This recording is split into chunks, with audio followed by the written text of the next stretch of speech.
Hello guys, so today we are gonna make a classic Italian Roman dish called pasta carbonara, and we're gonna go through each and every step and basically show you everything on how to make a real traditional pasta alla carbonara, from grinding the pepper to mixing up the sauce. I'm going to show you some tips and some hacks on even how to improve a little bit the taste, and yeah, let's get going. So this is my first video, so bear with me if I take a little bit longer or have some issues with the camera here. Okay, let's start from the ground. So what do we need? We need the pasta, we need some whole eggs, we need a special kind of cheese which is only made for which is only used for carbonara and also other dishes, but this is the primary cheese that we are going to use, and it is called pecorino romano. You can see it here, pecorino romano. Then we have the guanciale here. This is a special kind of bacon. It's the cheek of the pig, which is cured and which is really salty. It gives the nice smoky, salty, fatty taste to the carbonara. So you basically can take other bacon, but it won't give you the same taste, it won't give you the same smell. So nothing really can replace the guanciale. You can use your standard bacon. You can find, it's a little bit harder to find the guanciale, but if you can find it, buy it, use it, you won't regret it. It's really nice. Another key player is black pepper. It's really important that it's black, not green, not white, not the red one. Those are all citrusy. You want to get the real black one, because the black one will then leave some nutty and some roast aromas, which are really nice. Okay, let's start with the cooking. I roughly showed you the ingredients, but I'm gonna put in the description below the ingredient list with the weight amounts you need for a specific count of people. So what most of the people that make pasta carbonara don't do is they basically take the pepper from a grinder which looks like this, and they basically grind it directly like that, you know. And we won't do that. We want to get the aromas from the peppers. And the aromas from the peppers, you're gonna get them by roasting them. So we're gonna open this. There we go, you can see some really nice peppercorns. We're gonna get some drink here. Okay, let's open this up. And we are gonna get roughly a handful amount of it. There we go. So you can see it. This is fine. Even if you do more, that's not an issue. There we go. We can use the pepper later on for other dishes. Let me just turn on. There we go. Now I've turned on to roughly mid to low heat in order to roast those peppercorns. You don't want to burn them. It's really important to wake up the fats and the flavors in the peppercorns. And it's really important that the grains are in whole, and that you can basically wake up the aroma from it. So what you want to do is, as soon as you start to smell those peppery smell coming away from your pan, you know that it's ready. And I'm already smelling it because the heating up of this goes very quickly. So what you're gonna do is roughly stir a bit around, wait for it. You're gonna smell the aroma. And the whole grain is really good. Sorry for saying coin, I mix it up. I just traded some crypto coins. Anyways, I already starting to smell the, how's it called, the pepper. So what you're gonna do is get the following, if you can. If not, you can take a pan and crush it with a pan. But what I have is this thing. You see, this is a pepper crusher, or anything that you need to crush, you can do it here. Okay. We're gonna wait a little bit more until this heats up and releases some nice aroma. While this is happening, here, we're gonna move here and we are gonna start cutting up the guanciale. Okay. Where is the guanciale? The guanciale is here. There we go. There we go. It's a really nice piece. Look at this. It's also soft and it's really, really nice. It smells incredible. The smell, and you can see the fat here, how it shines. It's just awesome. Okay. So we're gonna make pasta alla carbonara for 2 people.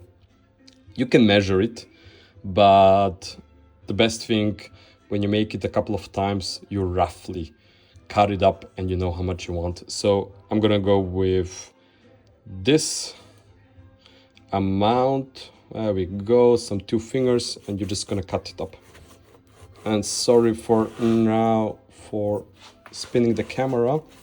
The pork here, the skin of the pork is really thick. I'm gonna cut it up. There we go. And I've cut it like this. Let's see when we cut it into cubes how much we need more. So when you cut the carbonara, you want to get rid of this rind. This rind is really thick and it's basically not edible, and you shouldn't also eat it because this was from the outside. So what we're gonna do is we're gonna cut it. And how do you cut it? You roughly cut it like this. You can see it's like this. There we go. There we go. I'm also cutting a little bit into the fat, but better to cut off the rind than to eat the rind. There we go. I'm gonna put it here. Now I cut a little bit too much into this piece. I'm gonna regret that. I'm gonna cut it here. There we go. Okay, so as it is the first time cutting, and making a video isn't that easy, especially if the phone is in front of you. But let's see. Okay. No, I didn't want to get this piece, but okay, doesn't matter. I'm just gonna cut this part. There we go. Okay. Okay. That's roughly it. We're gonna cut this later on, or maybe not. Let's see if I can cut it like this. There we go. There we go. I'll try not to waste the guanciale. It's a really good piece of bacon. I wasted it a little bit. But yes, let's forgive it for me. Okay. Now, you want to have 2 kind of cuts for the carbonara. You want to have pieces that are mixed into the pasta and that are really, really crunchy. And then you want to have something on the top, like sprinkles, like chips, but pieces of bacons.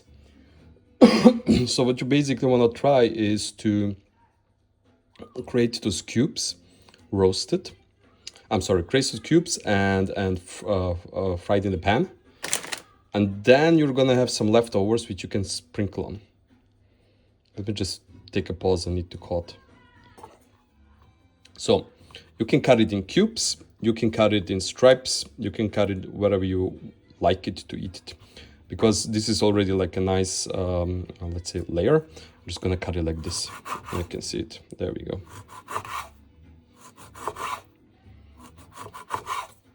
There we go. Now I already see it's a little bit too big, but I can cut it like in 2, like this. I just hopefully don't move too much the camera. because I need to apply some pressure. There we go. I'm gonna further cut it into smaller pieces. There we go.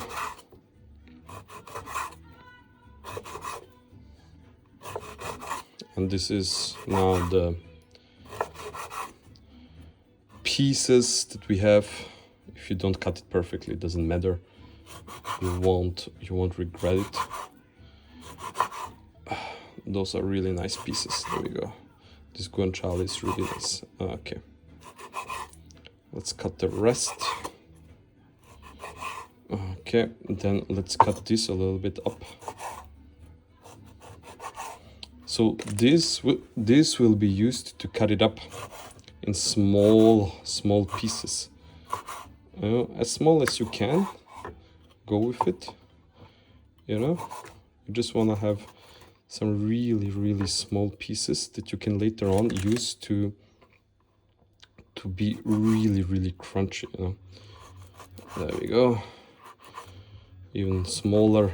Like if you want to have it perfect, which at some restaurants they do it, you can also put it in a mixer and cut it up really small.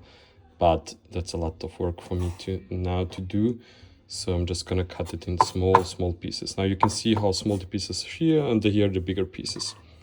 Okay. I can already start the smell coming up from the pepper grains. And what we're gonna do is turn down the heat. There we go. And put these grains, not coins, I'm always saying coins, into the mesh thingy. There we go.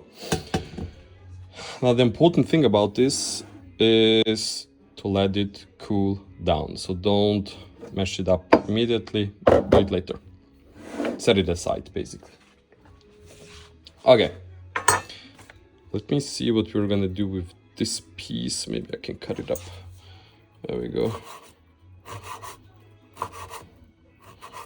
There we go. A little bit not taking the grain.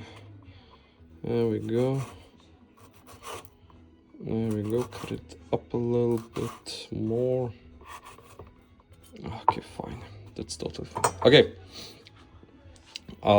Let's. You can see bigger pieces. They're going to be crunchy. You know. You can see it here. It's nice and velvety. Now you may argue you want to have more bacon. You can do it. That's enough for me. We're gonna now move the bacon into the heat where the pepper was. Now this is really hot, maybe even too hot for the guanciale. The guanciale must be fried around low to medium heat, not overheating. If I put the guanciale right now, the probability of burning is quite high, so I'm gonna cool down the pan a little bit. You can cool it down with water, or you can just let it down to cool. You can do whatever. I'm gonna let it down to cool because I'm gonna prepare the cheese.